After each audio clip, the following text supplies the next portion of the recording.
Kjære Rune, for en ære for meg å sitte her med deg oppe i friheten, med Batalden bak der, og har vært med å feire deg 3 dager. Til og med Storbatalden. Det ikke bare Batalden, det Storbatalden. Unnskyld. Nei, det ikke unnskyld. Det en utfyllende opplysning.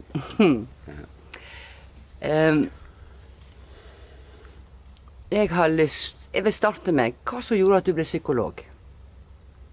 Det en lang historie. Det var fordi at jeg bestemte meg for det. Først tenkte jeg skulle bli fysioterapeut når jeg begynte å tenke på sånne ting. Og det var fordi at jeg likte så godt å bli klødd på ryggen. Vi hadde en hushjelp da. Ja. Hun klødde meg på ryggen en halvtime, og jeg syntes det var veldig godt da. Ja, og så skulle jeg klø henne igjen og igjen. Nok nå! Ja, men du kunne jo blitt massør. Jeg har blitt massør, for en vesentlig del av den psykologien som jeg ble interessert i, handler jo om å se kroppen som sjel, da. Og massasje er jo en veldig viktig del for å løse opp de forskjellige tingene som av følelser og opplevelser som binder seg i kroppen. Og aller første gangen, jeg er jo også veldig opptatt av drømmer, du er opptatt av drømmer.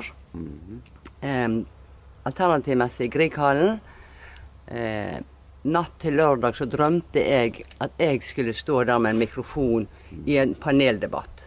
Og våknet av drømmen i skrekkslagen. Det skulle jeg aldri.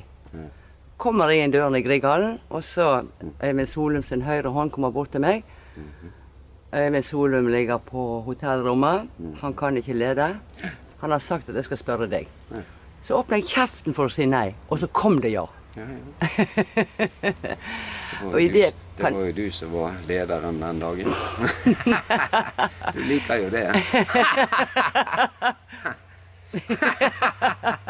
Du har ikke et kamera på deg. Det må være produktutviklingen. Du vet, intervjuet må jo være like interessant som intervju. Det kommer i neste runde, for jeg har fått meg en filmmann.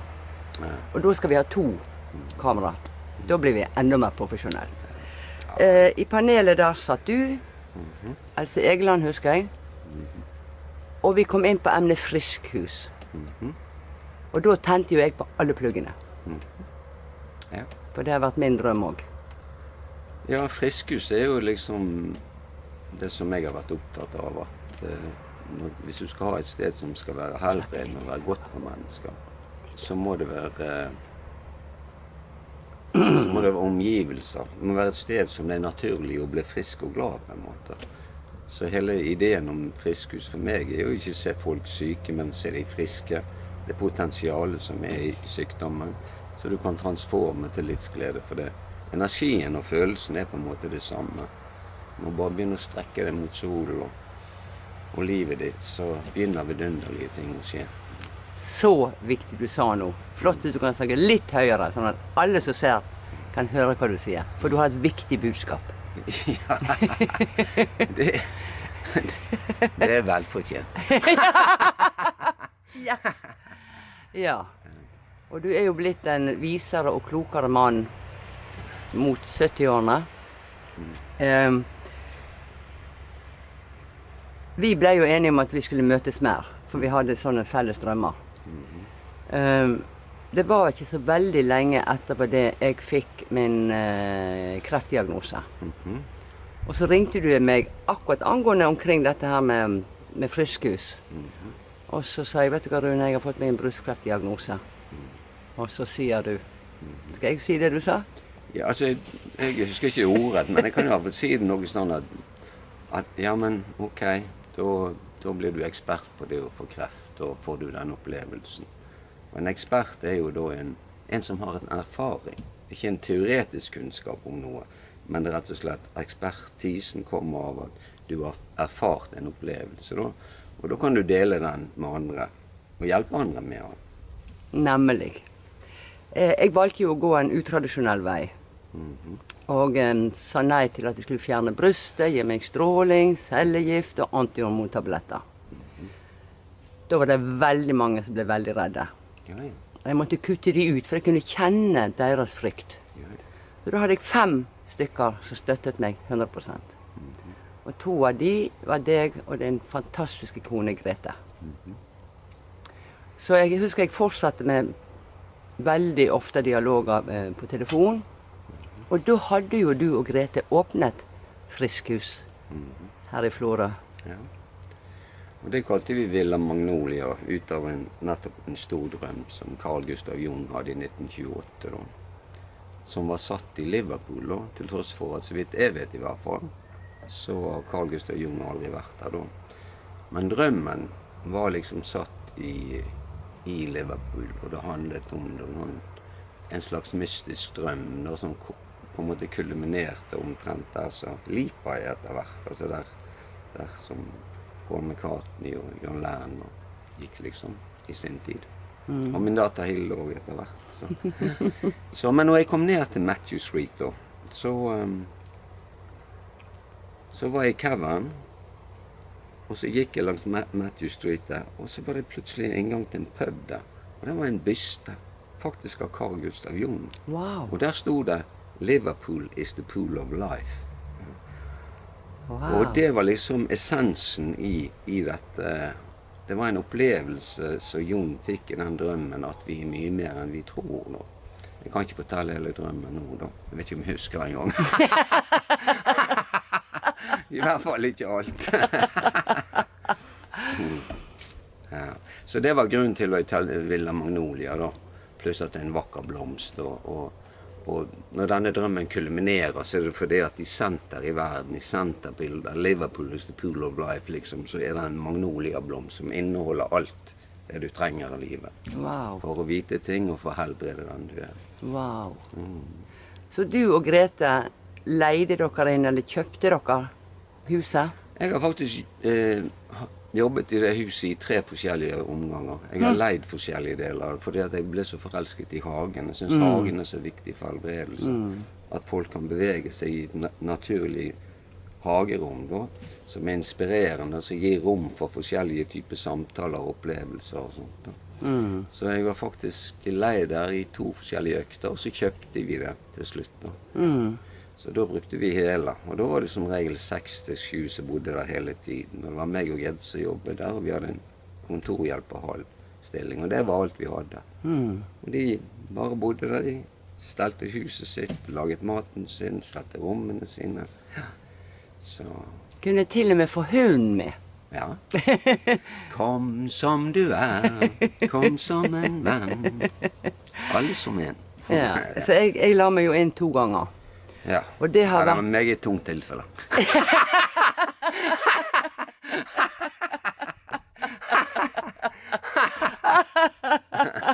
Ja. Og det var jo prototypen på akkurat det jeg hadde drømt om å lage også. Men akkurat var jeg da nede og kunne ikke lage noe friskhus. Men da hadde dere friskhus. Ja. Og jeg hadde den fantastiske hunden Foxy med meg. Han var jo en kjempehealer. Så jeg visste aldri hvilket rom Foxy la seg på, for da visste jeg, åja, hun har det verst i dag. Nei, i morgen skal han til han. Og du har jo en veldig spesiell kone. Ja. For jeg er vilt begeistret for. Det har vi. Og vi er veldig glad i å synge begge to. Så vi satt i timesvis ut på trappen i denne fantastiske hagen og sang og sang. Vi hadde ikke noter engang. Nei, men det er jo en veldig viktig... Det er viktig med ord og den gode samtalen, men det er også viktig med sang og musikk og leik, og ikke ta livet så veldig alvorlig, liksom. Hvis det blir for seriøst, så blir livet så tungt, da blir det begravd av disse tingene. Men jeg sier det sånn, det er seriøse problemer, latterlige løsninger. Ja. Like du ikke kan le deg igjennom. Det er mye bedre enn å gruble i hvert fall. Og jeg så ingen i hvite frakker der. Nei, neida. Det har aldri vært naturlig for meg. Jeg har gått i hvit frakk nå som student, selvsagt. Og jeg har vært mange ekstra vakter på psykiatrisk i 5 år. Men jeg synes jeg husker at du sa at det begynte å gå opp for deg når du begynte på disse nattevaktene. Ja. Et eller annet. Kan du huske hva det var? Om jeg kan huske hva det var? Ja, det forskjellige ting da, men på en nattevakt da, og det kanskje av betydning, kanskje du tenker på noe annet, men da på veien til jobb, jeg jobbet ofte nattevakt, og det var 12 timers økter, altså det tok sin tid. Og jeg var som regel fastvakt på pasienter som var tvangsinnlagte. Så lå i belte eller et eller annet, og så da måtte jeg ha tilsyn på rommet. Liksom. Ok, pasienten sov godt, og på veien så hadde jeg vært innom kiosken på jernbanestasjonen. Og der hadde jeg funnet en meget interessant liten bok da, som het Life After Life by Raymond Moody. Da. Ja. Ja. Så når han hadde sovnet og sov trygt, så fisket jeg opp den boken da. Og der begynte jeg å lese dette. Og det snudde på en måte opp ned på hele verden i forhold til dette å være psykolog. Hvis dette var sant, så ville det forandre på paradigmet, som du sier i vitenskapsteorien. At dette, hvis det er sånn, at når vi dør, når kroppen mister kraften sin, så forsvinner vi ikke. Men vi eksploderer i et fyrverkeri av opplevelser, da, som er beskrevet i denne døden-opplevelsen. Hvis det var sant, da, så hadde det veldig konsekvenser for paradigmet, hvordan du møter mennesker, og hvordan du finner det friske i dem. Så derfor så brukte jeg, hadde hovedoppgaven i nettopp det. Da.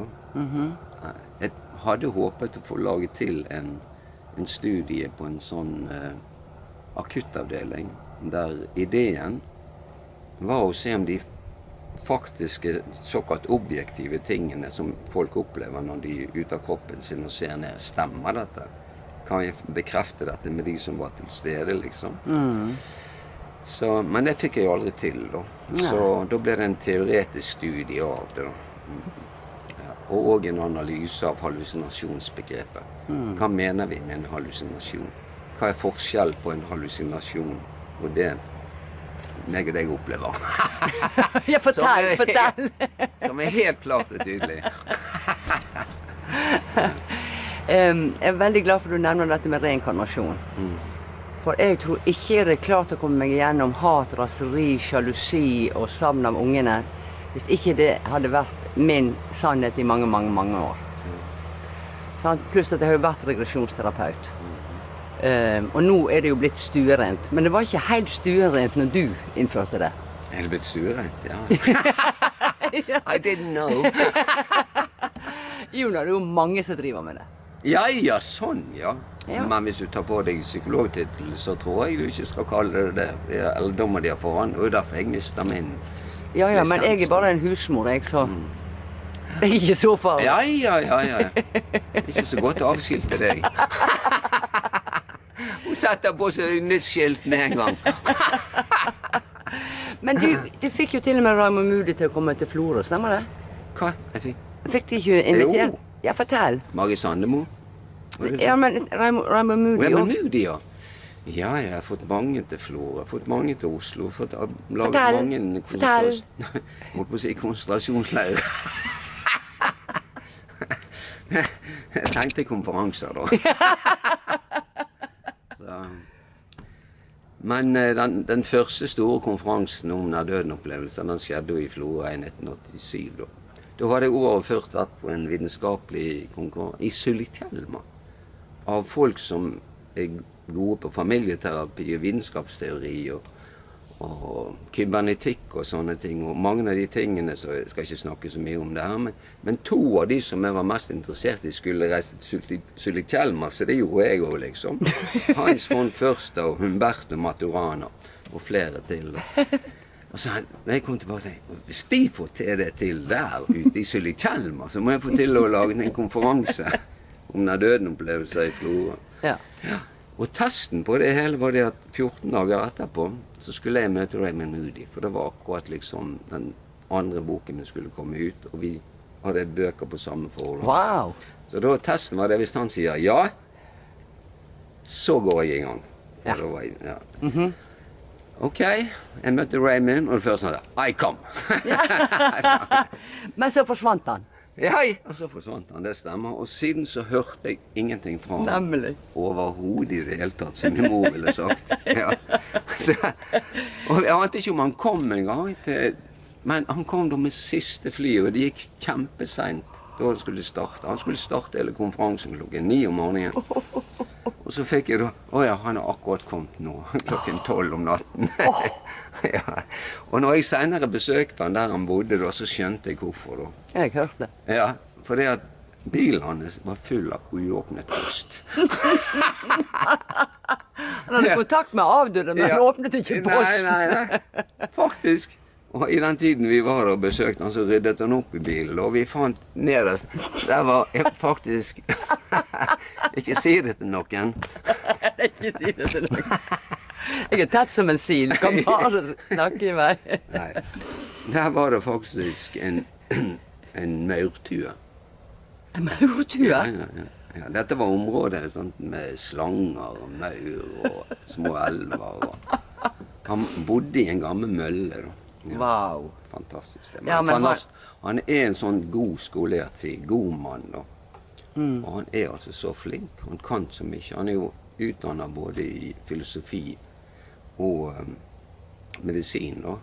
Så, men det er jo primært som psykiater, det vi kaller det da. For han har fungert, da. Wow. Ja, jeg har lest alle bøkene, og det har hjulpet meg til å kjøpe reinkarnasjon. For da må jeg ta 100% ansvar for eget liv. Jeg kan ikke skylde på... Nei, der er du inne på noe. Ja, det er sant. Nå i denne helgen, så er det jo kommet mange til Florø, som sier det samme som meg. Rune og Grete tror ikke vi hadde vært her på jorden hvis det ikke var for dere. Hva er det du og Grete gjør med folk? Ja. Jeg tror vi er glad i folk. Ja. Jeg tror vi bryr oss om folk. Og jeg tror vi har en del kunnskap. Og så har vi troen på mennesker. Troen på at de er verdifulle, at de er hellige, at de har betydning. Og i tillegg har jo jeg fått gleden av å bli venner med dere. Vært sammen på mange rare sammenhenger. Og så husker jeg så godt i 50-årsdagen til Grete oppe i Villa Magnolia. Så hørte jeg når du talte til Grete og sa innimellom så synes jeg faktisk at Greten er en bedre psykolog enn meg. Det tviler jeg ikke på. Det er jo helt sant. Jeg har alltid... Du har kanskje hørt det også, det vet kanskje ikke dere inni der, da, at når jeg holdt foredrag og sånn, så pleier jeg ofte å si det at dere ser at jeg er en mann, men hvis dere ikke ser at jeg er en kvinne, så ser dere meg ikke, liksom. Hva sier han nå, da? Han sier det at det er noe som vi ikke ser som har betydning, for det med kraft og ynde, det maskuline og det yndige, det er felles for kvinne og mann, det. Kraften i kvinnen er deres maskulinitet, deres mandighet, om du vil. Og den skapende kraften som kvinnen har, som faktisk gir liv til alt liv, sånn som vi kjenner det her, som menneske i hvert fall. Det har alltid rørt meg. Og jeg tror det er derfor jeg har sagt litt, jeg har vært så opptatt av den feminine siden min, at jeg er jo ganske røff ellers, da. Ja, du hopper jo til og med stavhopp. Ja. 70 år. Ja, og det er grunnen til at når jeg ble da pensjonist, eller pasjonist, som jeg pleier å si da, så stilte jeg meg det spørsmålet som jeg ofte stilte de som kom til meg for hjelp. Jeg var ikke ute til å si hva sykdom og sånt. Hva gjør deg glad? Hva inspirerer deg? Hva får stråle ut i øynene dine? Hva gjør han? Og det som er mest fortrengt i livet er ikke trøymene våre. Det er gledene våre, som er på en måte blitt helt overmannet av alle disse tingene vi har opplevd som ikke har vært gode. For jeg tenker på en ting som... Jeg har jo hørt på deg utallige ganger, og jeg har til og med holdt litt kurs sammen, og sett på alt som ble sendt ut på NRK om reinkarnasjon. Men en setning har jeg fortalt til mange, for at du tipser folk til å huske det de holdt på med som barn. For mange har vi blitt født inn i familier der vi begynte å oppføre oss. Og det var der du oppdaget gitaren, var det det? Nei, men jeg er ikke helt ferdig med stavspranget, liksom. Dette var en fortelling om hvordan stavspranget kom. Så jeg var da 60 år, ikke sant? Og så tenkte jeg, ja, nå har du muligheten, nå kan du gjøre det som du vil. Hva gjorde det mest glad? Og det første som kom var stavsprang. Wow. Og det var fordi at som 13, eller frem til jeg var 13, så bodde jeg sted ute i Åsane, og der hadde vi Kålåsmarken. Ja. Apropos. Kålås. Dagfri Kålås. Og der bodde jeg hele den tiden vi var der når jeg ikke var på skole. Så jeg elsket den. Vi spilte fotball, vi hadde 5-kamper, 10-kamper. Og spesielt, og vi stod på ski hvis det var snø. Alt mulig vidunderlig skjedde der, liksom. Og en av de tingene som gikk ut i skogen, høgde ned noen tre som var mulig rett, og så hoppet vi stav. Wow. Og det likte jeg kjempegodt, altså. Og det var det som slo meg den da når jeg var oppe, jeg vet ikke, 62 eller noe sånt, og så stiller jeg det spørsmål. Det er det. Ok, så gikk jeg ut i skauen, høgde ned 3-3, og så laget jeg et høyt stativ og en stav. Og så begynte jeg å hoppe. Og så, Litt lavt, kanskje?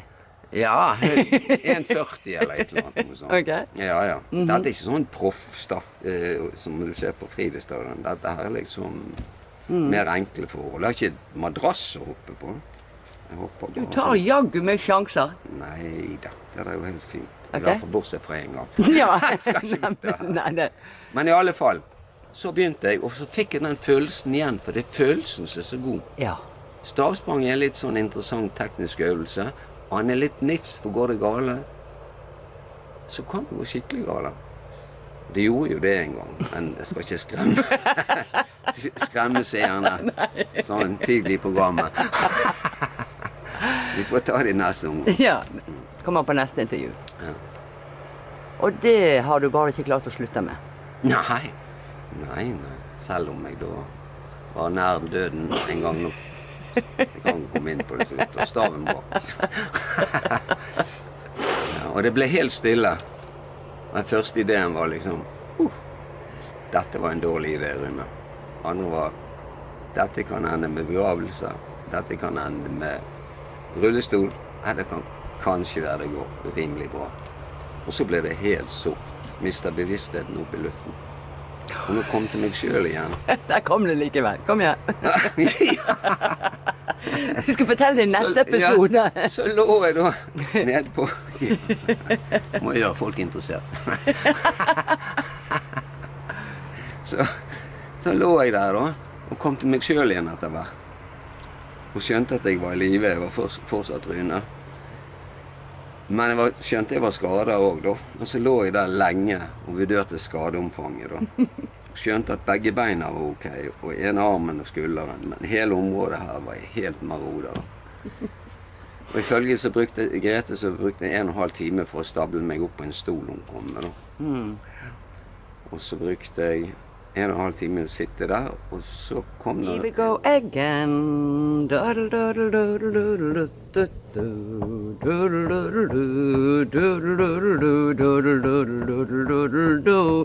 Here we go again. Come again, lady. Yes. Da, når plutselig kameraet stoppet, så var du inne på noe veldig viktig.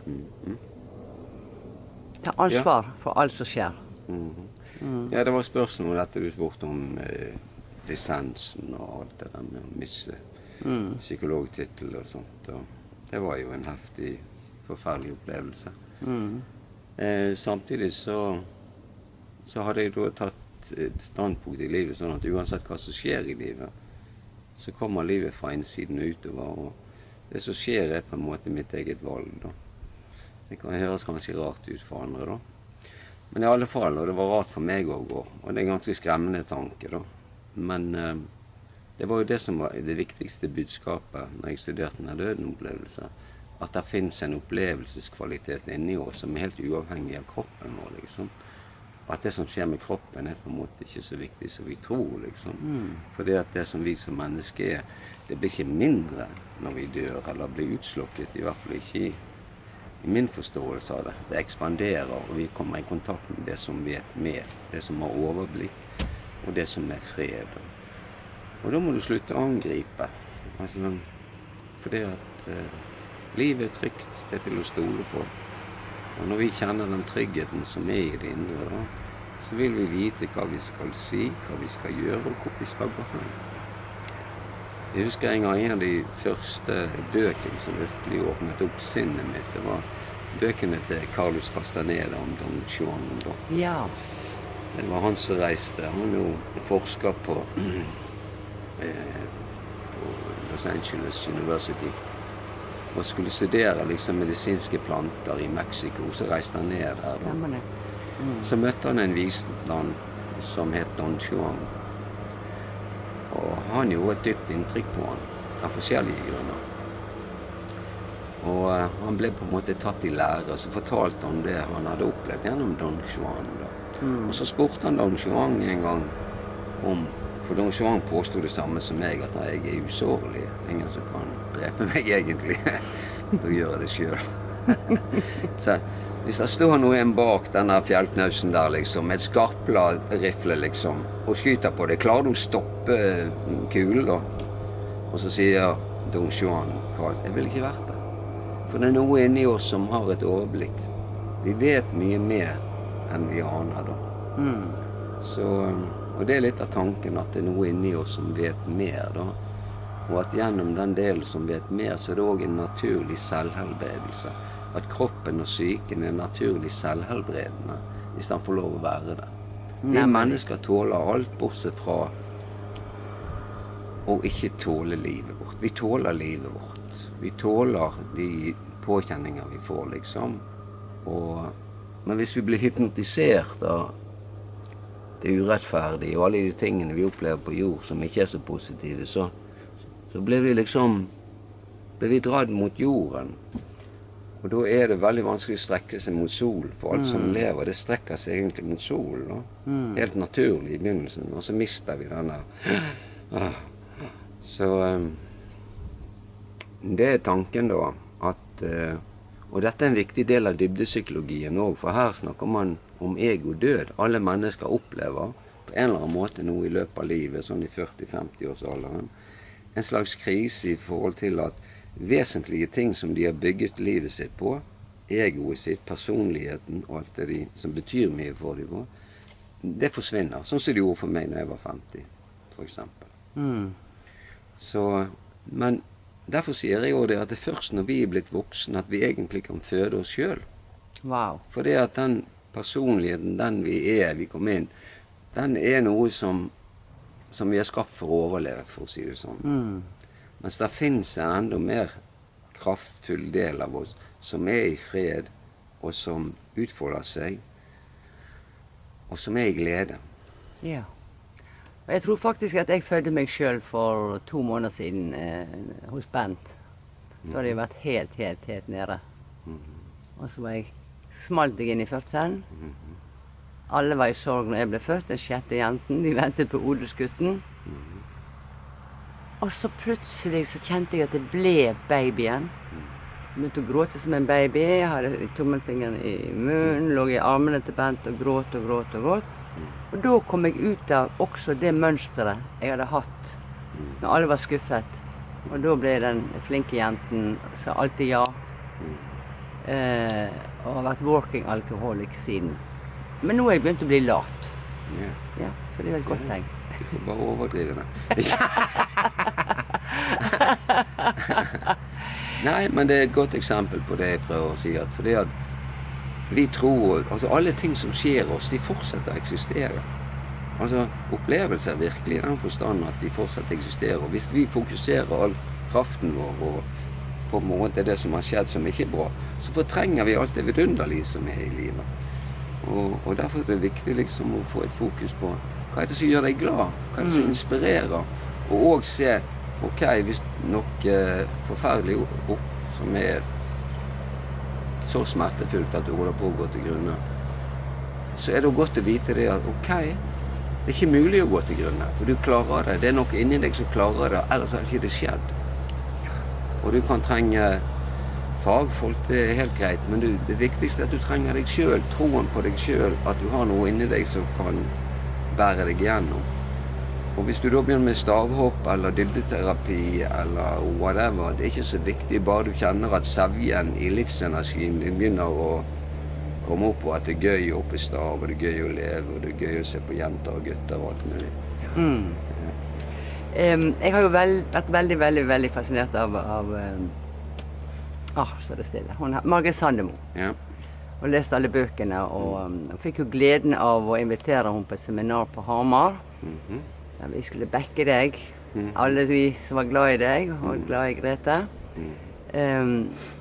For det jeg skjønte på henne, for jeg ble jo sittende i baren med henne om kvelden.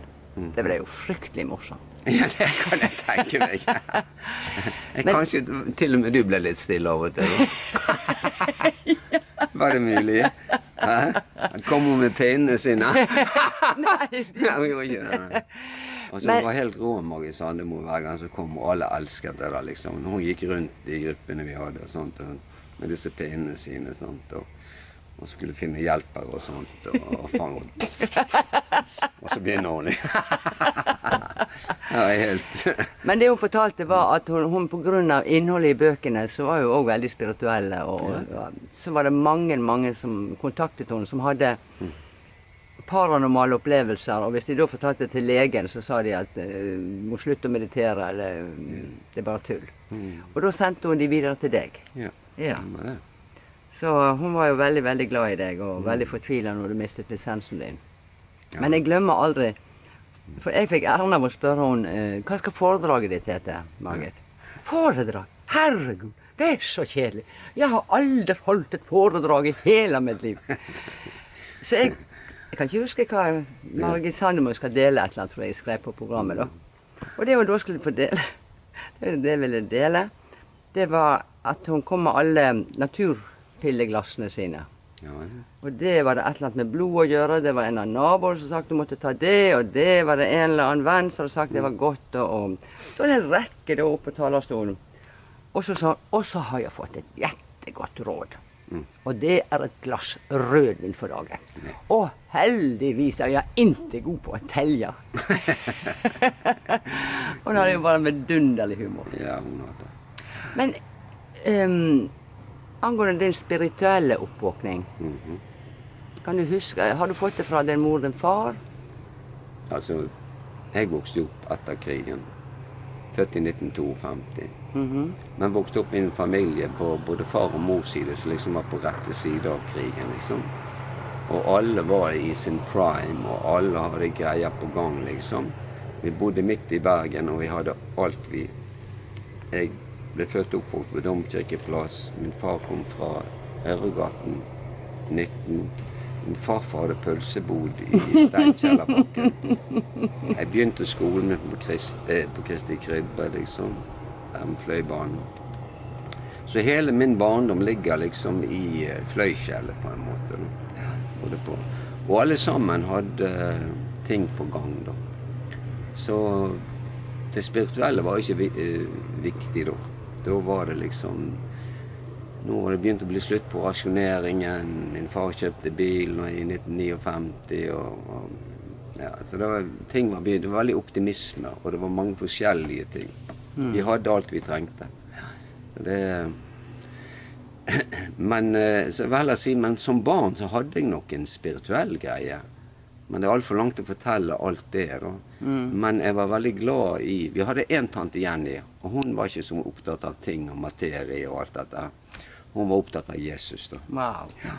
Så hun sa det at jeg kom til å bli en menneskefisker, sa hun. Wow.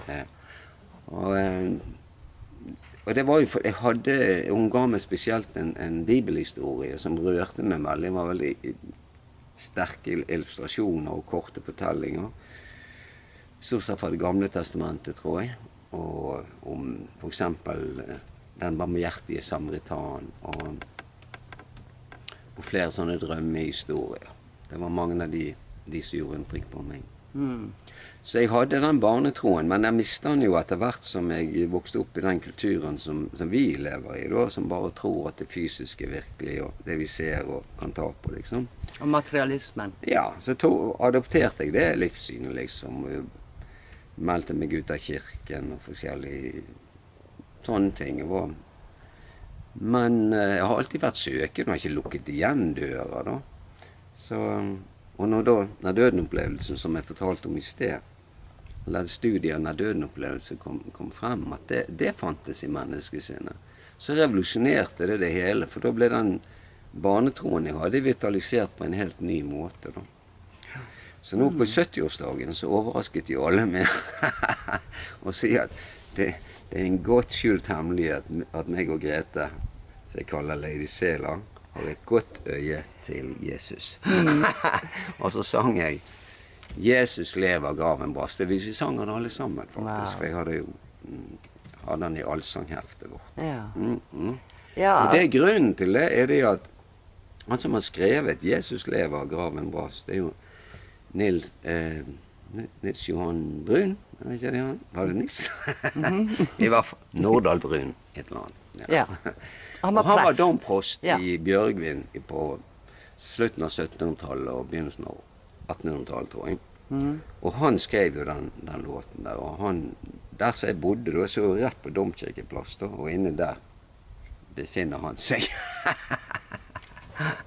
Ja, levningene, eller? Nei, det er bare et bilde av han da. Men han er kanskje han som har laget den jeg tok med nystemt også, liksom. Ja, visst, ja. Ja, altså Bent pleier å si at jeg har Jesus som en kul kompis. Ja. Han har virkelig hjulpet meg mange ganger. Jeg var der nede. Jeg hadde det så vondt jeg ikke puste. Og faktisk en gang jeg lå på benken hos deg oppe på Villa Magnolia, da sto jeg midt oppi noe som var jævla tøft. I form av lys så kom han. Og plutselig så jeg hvorfor jeg hadde bestilt alt dette her, og så gaven jeg ville kunne bringe videre når jeg var kommet ut av dette her.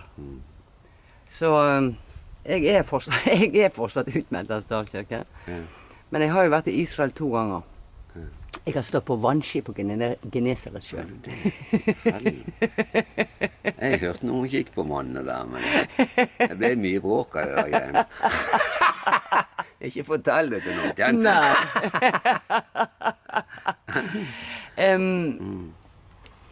Jeg har jo alltid syntes at du og Grete er veldig pene på utsiden også. Og nå har jeg fått sett hele ungeflokken på 6, og barnebarn, og et oldebarn, og svigerdøtre, og sønner. De er så pene alle sammen. Og så er de så levende. Så det har vært vanvittig vidunderlig for lov å være en del av deres indre familie, som er jo kjempestor. Men i løpet av helgen så blir det jo større og større. Ja.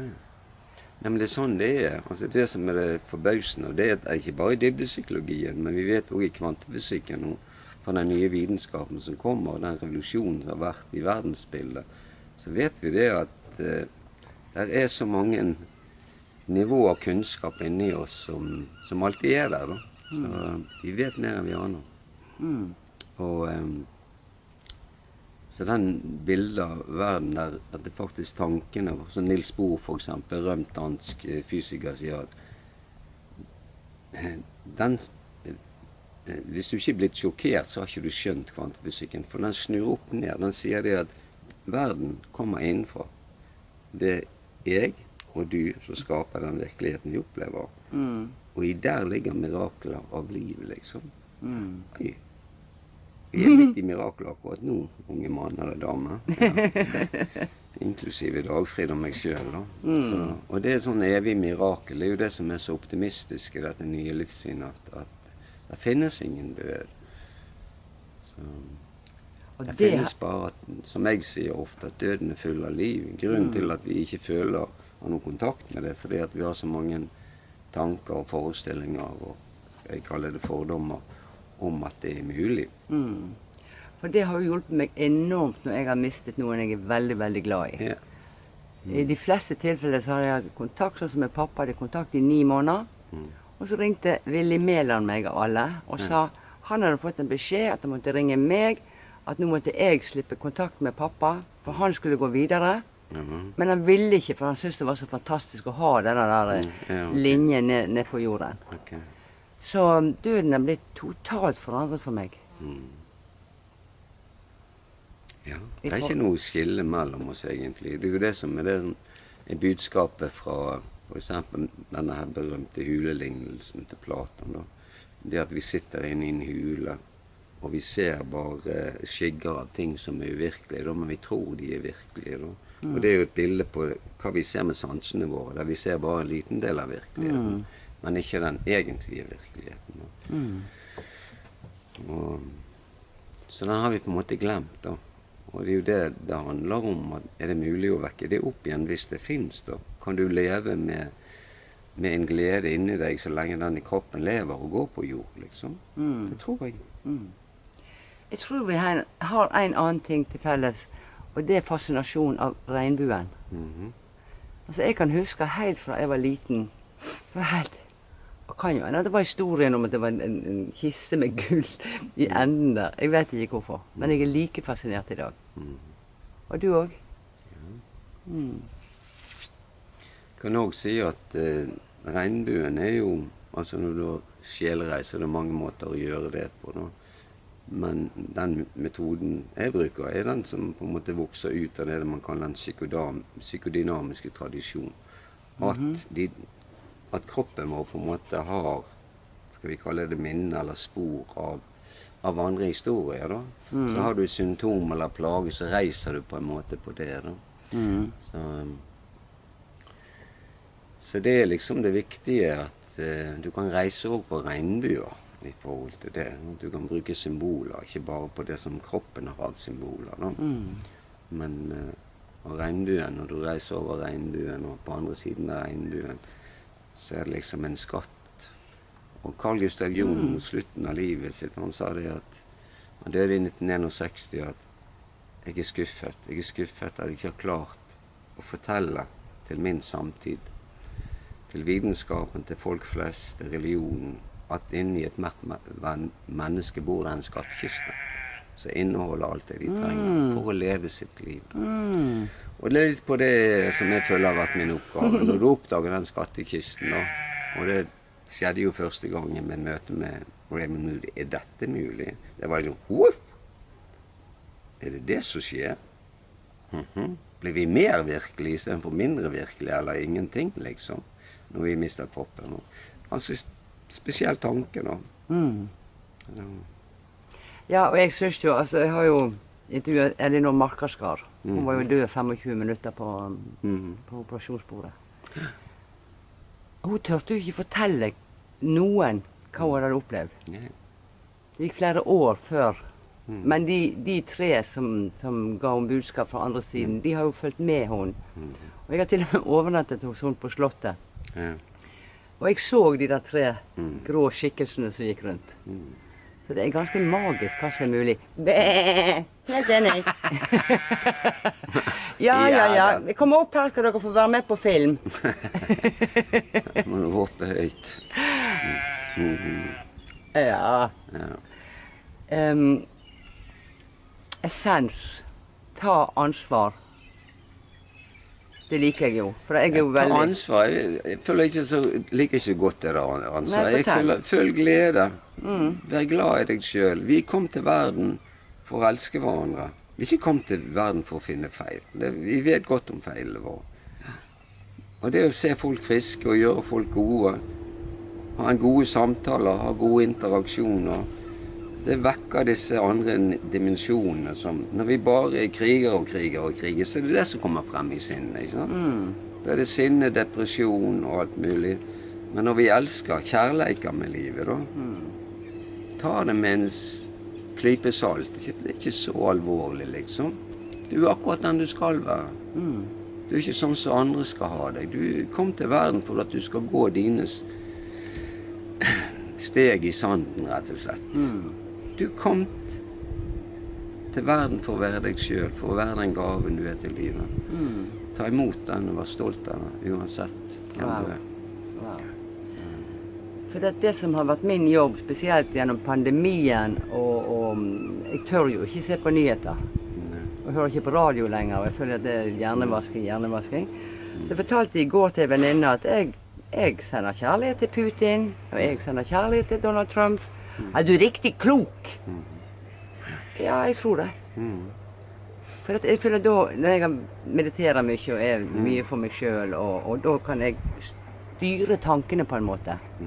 I stedet for å bli dratt inn i denne kampen og krigen og ja. Så jeg er veldig, veldig glad at jeg har fått lov å bli så inspirert av deg. Og ikke minst... Altså, min grunn til er at livet er trygt.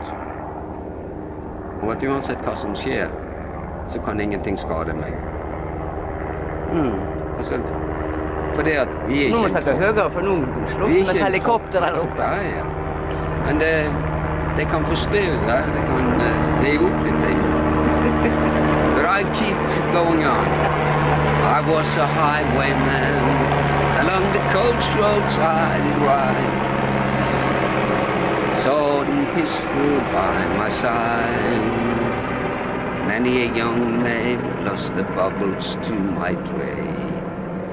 Many a soldier shed his lifeblood on my blade. The bastards hung me in the spring of 25, but I'm still alive. Og så forteller den sangen, det har jo men liksom 2 andre liv da.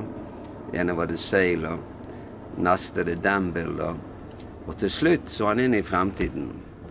I fly a spaceship across the universe divide, and when I reach the other side, I find a place to rest my spirit if I can. Perhaps I may become a highwayman again. Or I may simply... Du må se hvordan jeg kommer meg opp på. Ja. Får du ta Forsberg flopp. Det er ikke min greie å hoppe stokk, Rune. Det er ikke det, nei. Nei, jeg bruker stokken til andre ting. Ja. Hver sin lyst, vet man. Du fortalte meg historien bak Let It Be. Da ble jeg enda gladere igjen. Ja. Kan du fortelle den? Ja, Let It Be kom i en drøm til Paul McCartney da. Og det var den tiden Beatles gikk i oppløsning, og han var ganske langt nede. Og moren hans døde når han var 13 år da. Hun kom da den natten til han i drømmen. Og hele sangen Let It Be er det hun sa til han da. Og melodien han våknet til I wake up to the sound of music. Mother Mary comes to me. Og moren til Paul McCartney heter Mary. Var det svar? Ja. Ja. Ok. Ja. Resten er historien. Ja. Nå kommer en ny bit av historien da. Vår egen lille bit her på neset. When I find myself in times of trouble, Mother Mary comes to me, speaking words of wisdom, let it be.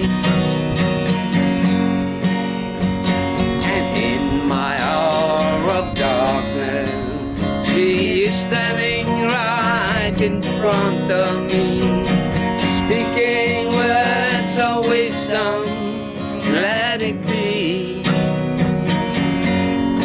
Let it be, let it be, let it be, let it be. Whisper words of wisdom, let it be. Andre verset handler om folk som oss, folk er folk. And when the broken-hearted people living in the world agree, there will be an answer, let it be. For though they may be parted, there is still a chance that they will see. There will be an answer, let it be. Let it be, let it be, let it be,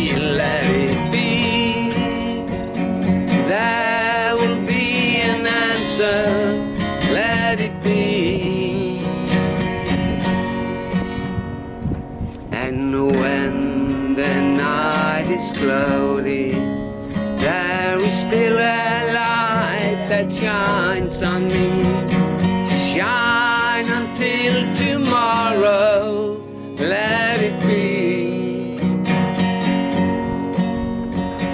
I wake up to the sound of music. Mother Mary comes to me, speaking words of wisdom. Let it be, let it be, let it be, let it be, let it be. Whisper words of wisdom. Let it be.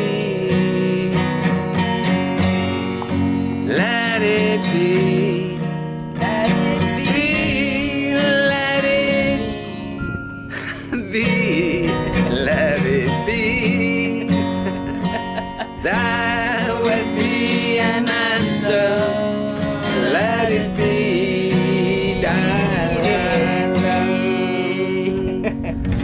Og så den der, altså det er en salme jeg er glad i. Ja, nå skal jeg ta den neste. Ja. Vi er inne på highwayen. Da vi ser om. I was a highwayman along the coach roads I did run. Sword and pistol by my side.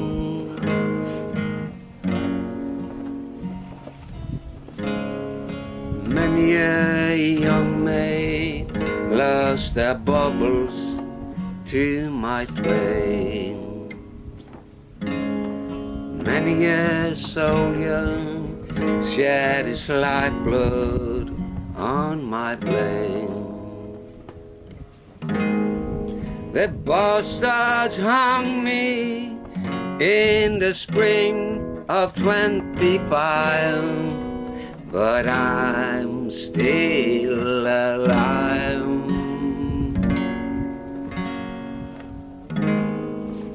I was a sailor. I was born upon the Tyne,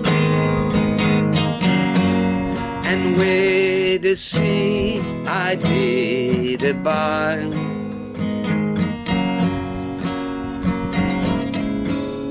I sailed a schooner round the horn in Mexico.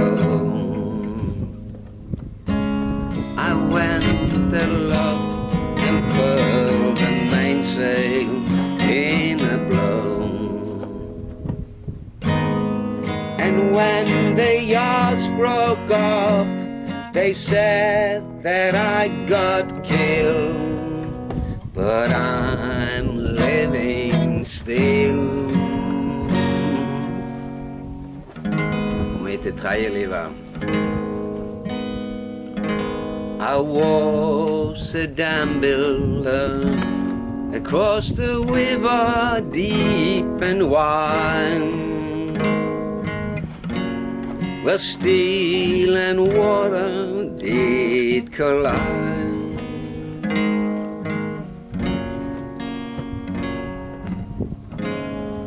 A place called Boulder on the wild Colorado. I slipped and fell into the wet concrete below. They buried me in that great tomb that knows no song, but I'm still around.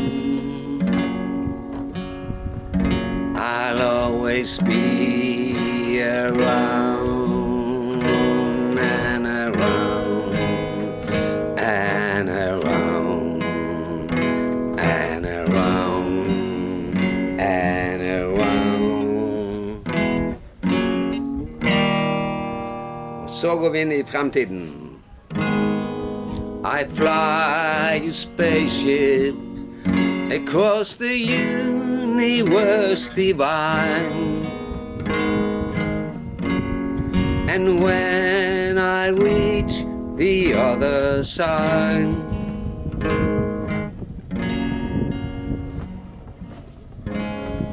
I find a place to rest my spirit if I can. Perhaps I may become a highwayman again. Or I may simply be a single drop of rain. But I will, hallo Ann, remain. And Benedict is back again, again, again, and again, and again, and again. Ja, nå for publikum også. Hva var historien før jeg slår av kamera? Nei, men jeg Bak den. tror jeg har Er det av kamera nå? Ja. Ja, ok. Jeg det tenkte det? jeg skulle ikke Nei, komme det er ennå. Kameraet på. Ja. Ja. Vi går ikke rett på luften, altså. Men du, det jeg tenkte på da, det var det at jeg har en sånn Apple Watch.